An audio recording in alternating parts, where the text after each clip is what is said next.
ndarushye ndananiwe Yesu sinkiyahuye sindi buvuze induru sinanarota nkuvaho ariko kwihangana biranze iyi ntambara nyifashemo igihe ntibyoroshye biragoye kubyakira aho bigeze Yesu ni gute umuntu abana n'imungu nta mungwe uwashaka kuyikuraho nawe kandi yasigira ubundi bumuga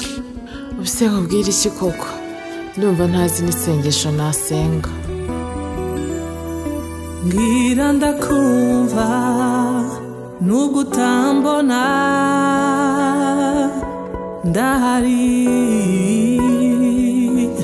mbwira ndakumva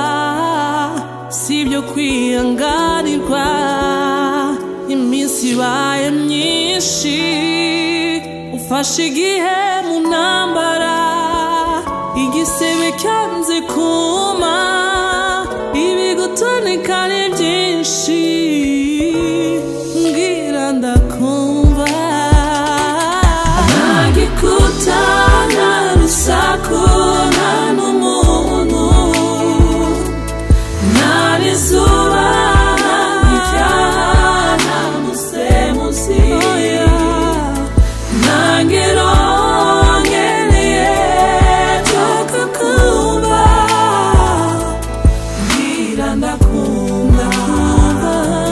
mbwira ndakumva nta gikuta nta rusaku nta n'umuntu nta n'izuba nta n'icyaha nta musemuzi nta ngero nkeneye byo kukumva mbwira ndakumva mbwira ndakumva